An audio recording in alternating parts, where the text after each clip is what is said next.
Vraiment, c'est nous qui vous disons merci. Merci d'être venu. Vous voyez les applaudissements, vous devenez la superstar.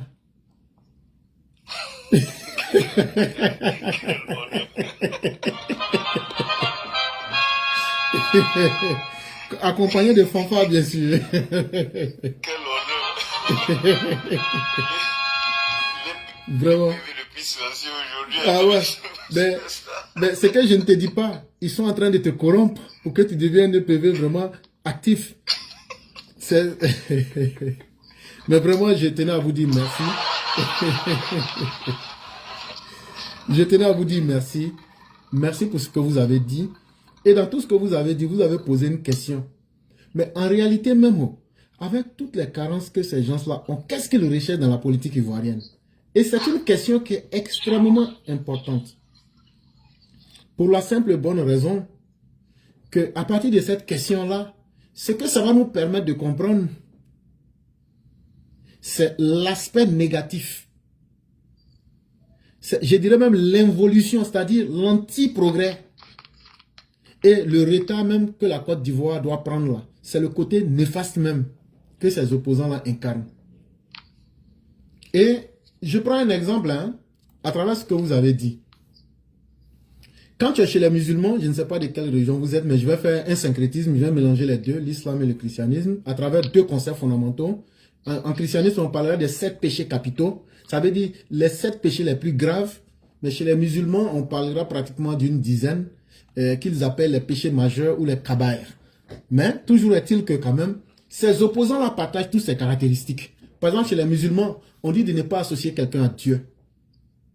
Mais l'association à Dieu, là, c'est aussi qu'il ne faut pas mélanger le vrai et le faux pour obtenir quelque chose. Et là, comment quelqu'un qui se dit démocrate, le jour devant les populations ivoiriennes, peut aller dire que les coups d'État sont bons au Burkina? Franchement. Donc vous êtes dans l'associationnisme le plus abject. On parle aussi du meurtre. Aujourd'hui, là, qui est en train de faire l'apologie du meurtre en Côte d'Ivoire? Le pays va brûler! Yeah, yeah. Bon, quand on fait ça, bon, quand on fait ça, on rend service à qui? Mais c'est les opposants là qui font ça.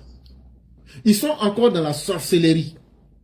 Et ici, des sorcelleries, j'aimerais dire toute personne qui ne s'assume pas, qui n'est pas capable de dire la vérité, qui doit attendre que la nuit tombe avant de se cacher, se transformer en un autre être pour mentir aux gens. Alors qu'il aurait été plus simple pour ces personnes-là de venir nous dire, voilà en réalité ce que nous pouvons faire pour vous les Ivoiriens. On n'a pas besoin de sorcellerie pour dire qu'on a un programme, c'est écrit en or, on va cacher ça et puis à la dernière minute on va présenter. Ça s'appelle simplement de la sorcellerie.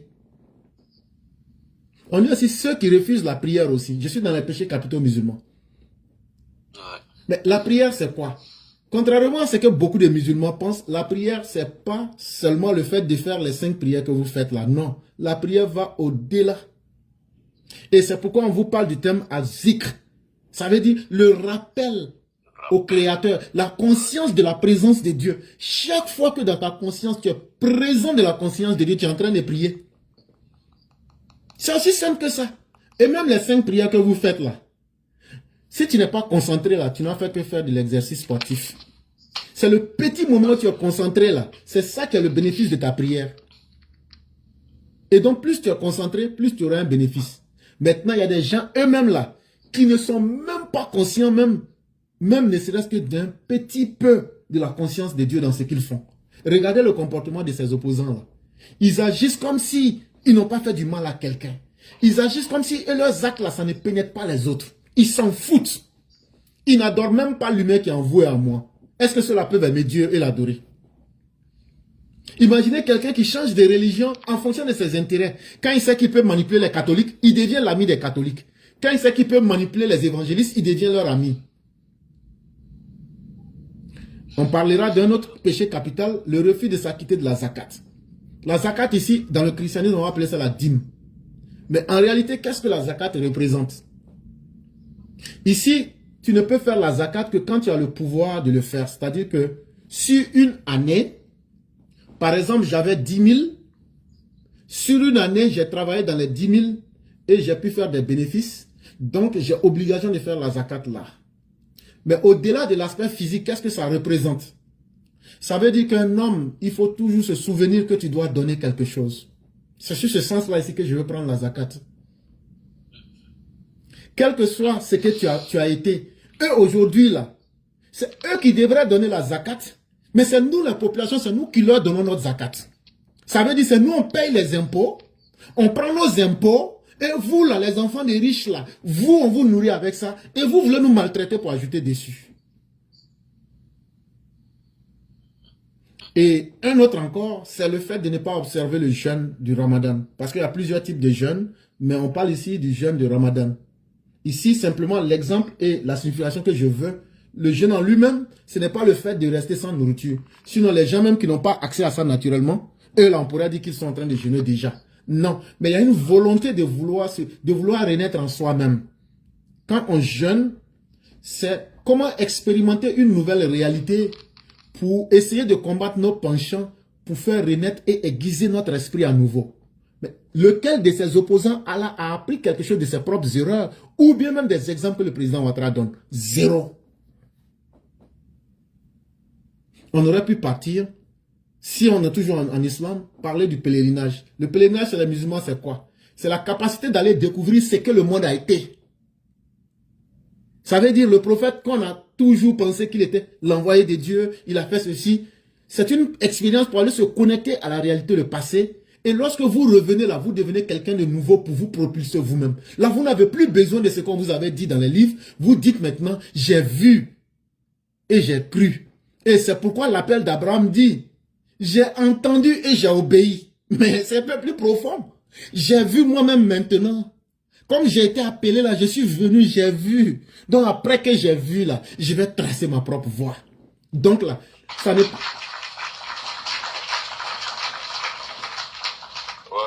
peut pas être une simple expérience d'avoir voyagé. Mais maintenant, après tout ce que tu as vu là, qu'est-ce que toi-même tu as retiré comme leçon pour te donner un chemin? Voilà. Mais les opposants là, eux ils ont voyagé partout dans le monde. C'est eux qui ont fréquenté Harvard. C'est eux qui ont fréquenté à Polytechnique. C'est eux qui ont fréquenté, comment je vais appeler, Minnesota University. C'est eux qui ont fréquenté partout. Mais ce pèlerinage là leur a servi à quoi? On a l'impression qu'ils sont devenus les plus bêtes une fois revenus en Côte d'Ivoire. Frère, toi tu peux pas venir nous dire que tu étais à Polytechnique et puis être incapable de nous dire voilà les résultats. Mais pire, être capable de nous dire, voilà ce que je peux faire pour la Côte d'Ivoire. Mais ça veut dire que ton pèlerinage dans cette prestigieuse école a été zéro. C'est comme quelqu'un qui allait au pèlerinage et puis il est revenu, on lui demande, ah non, moi j'étais là-bas, j'étais à l'hôtel, j'ai bien mangé, puis je suis revenu. C'est pour ça que j'étais parti. C'est que vous, votre Europe là, avec votre Polytechnique là, si c'était pour aller manger en Europe et puis revenir en Côte d'Ivoire là, c'est que vraiment ça a été une perte de temps.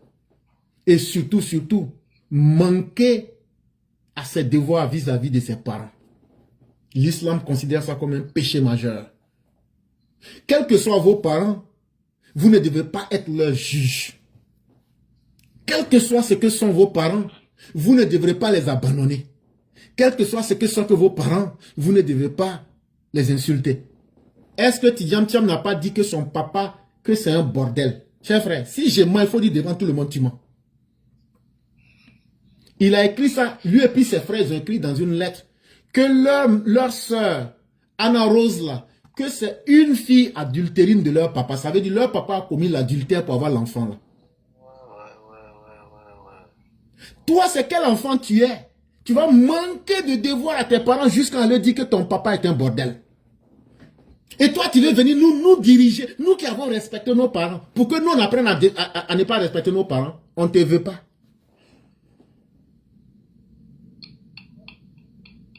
Et c'est les signes qui ne trompent pas. C'est pourquoi ce monsieur même là, il n'a pas de personnalité. Quand vous le regardez, il n'a pas de personnalité. Allez reprendre sa dernière interview, il n'a pas de personnalité. Il a qu'à regarder les pas qu'il laisse, qui fait ces choses. Il se cherche en fait. Parce qu'un individu, Il cherche. si on veut parler génétiquement parlant là, tu es le croisement de 2 chromosomes. Mais quand toi tu dis que ça c'est pas bien là, c'est que tu peux pas aimer ta nature. Et c'est ce que le Satan a dit dans le Coran. Il dit les hommes Quand tu vas me permettre d'être en contact avec eux là, je vais faire, ils vont transformer leur nature. Chaque agent, si vous remarquez très bien, c'est pas toutes les choses sont bonnes là. Il aime être là-bas et puis maintenant il veut jouer maintenant les easy. Allez lire lui-même ce qu'il disait par ses écrits à l'Institut Montaigne. Il avait honte d'être un homme noir, comme si c'est Dieu qui a fait une erreur de le créer noir. Il a eu honte de ses parents quand il voulait être candidat en Côte d'Ivoire jusqu'à il insulte son propre père. Non, on ne peut pas suivre quelqu'un comme ça. Et il y a aussi un autre, rompre ses liens de parenté. Est-ce que chaque agent n'a pas rompu les liens de parenté avec la Côte d'Ivoire? Est-ce que Laurent Gbagbo, en massacrant son peuple, n'a pas rompu les liens? Il y a combien d'orphelins aujourd'hui qui auraient aimé juste voir leurs parents à côté d'eux? Mais vous avez rompu ces liens. Toi, chaque agent, tant que ça va bien chez toi, tu t'en fous de la souffrance des Ivoiriens. Tu as cassé le lien social entre nous et toi. Et la dernière, c'est Alzina ou la fornication. Mais ça, ici, c'est très important en ce sens que un être humain, quand tu ne te mets pas de barrière, les conséquences de tes actes te frappent toujours. Quelqu'un, toi, tu es dans la fornication. Il ne faut même pas te presser. Si ton nom n'est pas gâté, tu vas prendre une maladie dedans qu'on appelle MST. Mais dire que ça va rester sans conséquence, ça c'est faux. Et lorsqu'on vient au christianisme avec les 7 péchés capitaux, ce sont les péchés que les opposants la partagent en général que je suis en train de vous donner comme ça. La gourmandise. Toi, tu dis tu as été le petit-fils du faux, tu as tout eu. Mais toi, tu n'as jamais pu donner quelque chose à quelqu'un. Toi, Laurent Gbagbo, tu dis que tu étais enfant de pauvre. Tu es devenu milliardaire du jour au lendemain. Mais toi, tu cherches toujours à rendre difficile les conditions. C'est toi qui viens dire aux enfants de pauvres, non, restez dans les bas et les maquis. C'est toi qui donnes fusil aux enfants des autres pour aller les conduire à la mort. Pour que toi seul, tu puisses avoir le bien pour toi. La luxure. Qui ne connaît pas Laurent Gbagbo? Ah non, si ça fait des femmes là seulement, là, ça c'est moi. Là, on ne peut pas me rater, là c'est moi. Il n'y a pas de problème. Vivez dans la luxure. Donc, je vais aller rapidement. Ils sont dans l'avarice. Ils sont dans la colère. Thiam qui n'est même pas encore devenu candidat. Quand tu parles de lui, ces militants sortent comme ça là. S'ils avaient pistolet, ils allaient tirer ça sur toi. Ce sont des paresseux, des vaniteux. Ça, je confirme. Ce sont des paresseux, des vaniteux, des orgueilleux qui ne peuvent même pas réfléchir. On vous d'aller réfléchir pour apporter un programme de campagne. Non, non, on ne va pas faire. Des vaniteux, ils sont là, ils veulent jouer les arrogants. Ils veulent jouer les orgueilleux. Ça ne se passe pas comme ça, chers frères. Et donc, c'est l'ensemble de ces facteurs-là que nous présentons aux Ivoiriens pour leur dire, faites beaucoup attention. On n'est pas contre quelqu'un. Nous ne pouvons pas être contre quelqu'un. Mais en vérité, l'expérience des hommes, quand tu as beaucoup vécu parmi les hommes, l'expérience devient ton meilleur maître et tu apprends à connaître les hommes. Et ça, c'est très important et il ne faut pas le négliger. Et lorsque je parlais, quand je suis venu pour développer les sujets, j'ai parlé d'un certain nombre de faits. Je n'avais pas donné les références. Vous allez me permettre de donner la référence avant de passer la parole. J'avais parlé du bon samaritain. Mais ce que beaucoup ne savent pas, beaucoup de chrétiens, c'est que l'histoire du bon samaritain, là, c'est une parabole. Ce n'était pas un fait réel. Donc, Jésus, fils de Marie, parlait beaucoup en parabole. C'est ce qu'on appelle proverbe. Ça se trouve dans Luc 10, verset 25 jusqu'à verset 37. Je vais raconter l'histoire rapidement. C'est un enseignant de la loi, ce qu'on appelle les pharisiens là. C'est-à-dire, eux, ils ont tracé la religion pour mettre ça comme une forme de business. Et puis eux là, c'est eux qui sont les maîtres de la loi. Quand tu as couché un enfant, voilà ce que tu dois payer. Voilà les étapes. C'est comme ça qu'ils avaient transformé le judaïsme avant l'arrivée de Jésus. Sinon, c'est que beaucoup ne savent pas. Jésus lui-même, c'est la religion judaïque, la religion de Moïse qu'il a continué. Il est venu simplement, pas pour abolir la loi des prophètes, mais pour réexpliquer. Les parties où les gens voulaient tromper les gens, il est venu et il a expliqué. C'est pourquoi il a dit, je ne suis pas venu pour abolir, pour faire cesser la loi, mais je suis venu pour l'accomplir. Pour que, quand on explique bien aux uns et aux autres, vous puissiez être libres. L'accomplissement, ce n'est pas seulement à lui seul, mais c'est aussi à tous ceux qui ont compris son enseignement. Et chacun a le devoir de se libérer lui-même. Et donc ici, ce que beaucoup ne savent pas, c'est que le Samaritain, là, il n'a jamais existé physiquement. Celui qui a été blessé n'a jamais existé physiquement. Et celui qui était à l'auberge n'a jamais existé physiquement. Mais c'est une parabole que le Christ a utilisée. Quand un pharisien, dans leur mauvaise intention, est venu pour lui mettre un piège. Et les Juifs aiment ça beaucoup. Ils ont fait ça au prophète lorsqu'il était à Médine. Plusieurs fois, ils ont fait ça au prophète de l'islam. Ah, c'est quoi même l'âme humaine? Ah, c'est quoi ça là? Les questions bizarres. Jésus lui-même, une fois, ils lui ont demandé, il a dit, oh, bon, il y a une femme là, elle avait un mari, lui il est mort. Après, le petit frère a marié la même femme, lui encore il est mort. Jusqu'à peut-être 3 ou 4 fois comme ça. Maintenant, le jour du jugement dernier là, la femme là, elle sera la femme de qui? Donc, les Juifs ont cette sale méthode là de vouloir humilier les gens, surtout les prophètes de Dieu. Et donc, depuis le temps de Jésus, depuis le temps de Moïse, jusqu'au temps du prophète, là, ils sont dans ça. Ils étaient au temple ce jour-là. Il y a un qui est venu, comme il voulait humilier Jésus, fils de Marie, donc il est venu avec une question piège. Il dit, bon, Rabbi, ça veut dire maître quoi. Il dit, bon, moi je voulais savoir la vie éternelle là-haut. Comment je fais pour obtenir la vie éternelle? En d'autres termes, comment je fais pour devenir quelqu'un qui est en harmonie avec la divinité?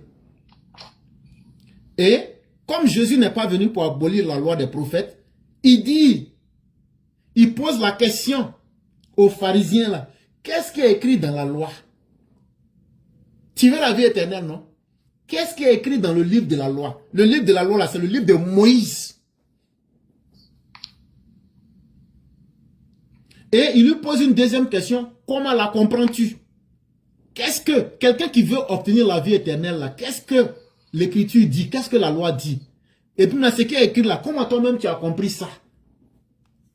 Le pharisien lui répond, il dit, ah, tu sais, voilà ce qui est écrit.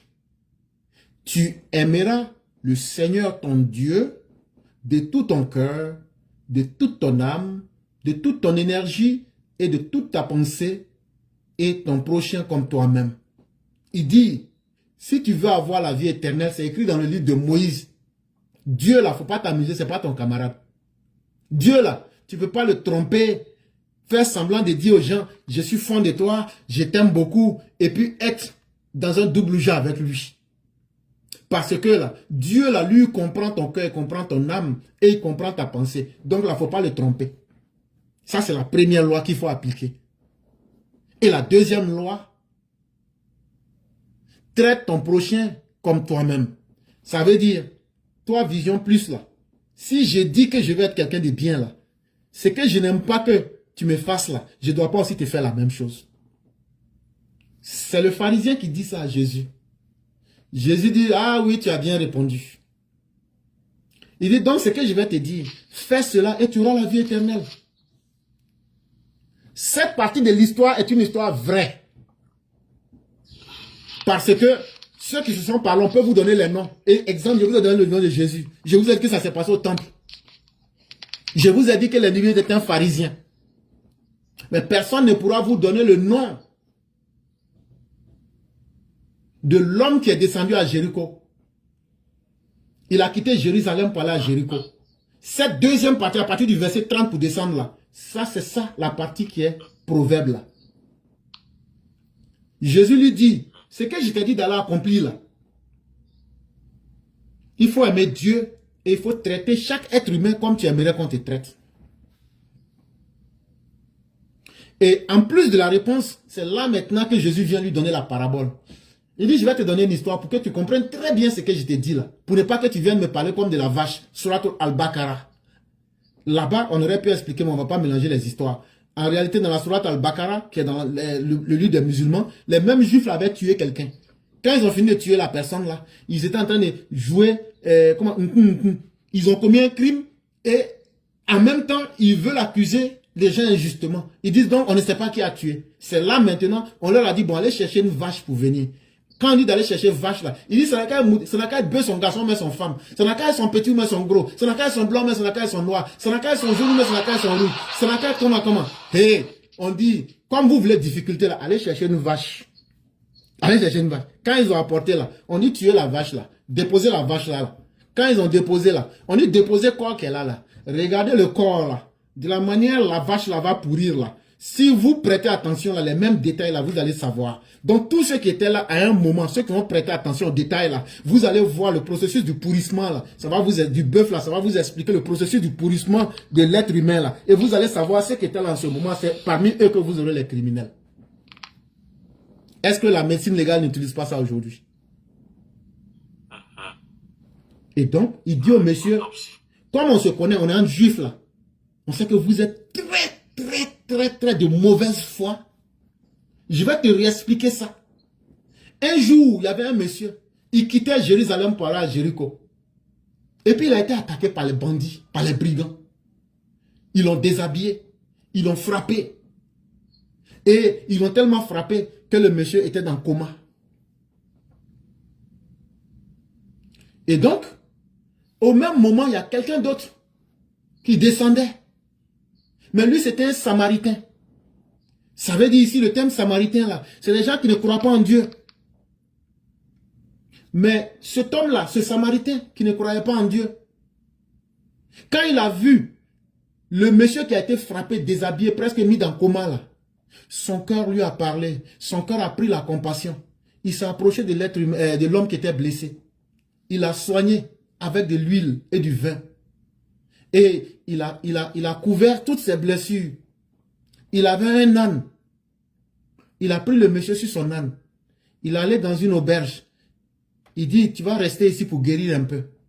Le lendemain maintenant, avant de quitter l'auberge, il dit à l'aubergiste, faut prendre l'argent là. Faut bien t'occuper de lui. Quand je vais revenir après de mon voyage, je vais repasser ici. Si le monsieur reste, tous les hommes, tu calcules, je vais venir payer. Il dit, est-ce que tu as compris l'histoire que je t'ai dit là?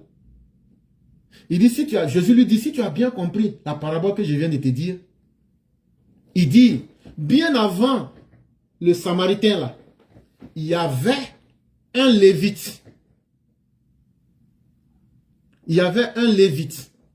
Ça veut dire un homme de loi. Et en plus de cela, il y avait encore un autre homme encore, un rabbin ou je ne sais pas quoi, qui était là encore. Eux, c'était des hommes de Dieu. Hein. Mais eux n'ont pas pris pitié du monsieur qui était blessé. Jésus pose la question maintenant aux pharisiens là. Il dit, lequel d'entre les trois? Est-ce que c'est le fait de dire que je suis un homme de Dieu, ou mais je porte les parures d'un homme de Dieu, ou mais je suis un mécréant, mais qui a la compassion là? Il dit, lequel des deux est le mieux?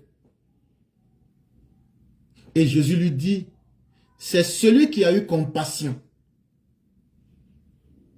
Eh bien, va et agis de même, lui dit Jésus.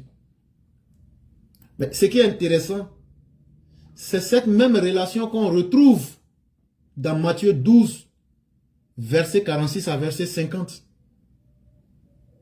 Lorsque Jésus, les gens viennent dans la foule pour dire, ah, ta mère et puis tes frères sont dehors et t'attendent, hein? Ils cherchent, ils veulent te parler. Qu'est-ce que Jésus leur dit? Il dit, qui est ma mère? Qui sont mes frères? Et il désigne par la main lui-même les gens, les disciples qui sont autour de lui. Ma mère et mes frères, les voici. Ça veut dire ceux qui sont autour de moi. Car celui qui fait la volonté de mon Père Céleste, c'est celui-là qui est pour moi un frère, une sœur et une mère. Donc, en un mot, être capable d'avoir pitié de l'être humain, c'est ça faire la volonté de Dieu. Et donc, ces deux histoires se retrouvent pour dire la même chose. Et c'est ce qui manque à nos opposants. Vous verrez que c'est les gens les plus méchants. C'est des gens qui vivent sur les impôts des Ivoiriens, mais ils ne veulent pas accorder la paix aux Ivoiriens. Ils ne veulent pas accorder la quiétude aux Ivoiriens. Ils ne veulent pas accorder le bonheur aux Ivoiriens. Ils n'aiment voir les Ivoiriens que dans les malheurs. Et ça, ce sont des antéchrists et des antichrists. Donc, c'est par cela que je vais terminer pour vous dire merci. Vraiment. Merci beaucoup pour cet enseignement. Effectivement, ça résume tout à fait le caractère de nos opposants. Franchement, merci encore pour cet enseignement. Allez, vraiment, on va dire merci à Dieu de nous avoir donné l'éclaireur pour nous enseigner. Continuez de nous enseigner tous les jours. Merci encore une fois.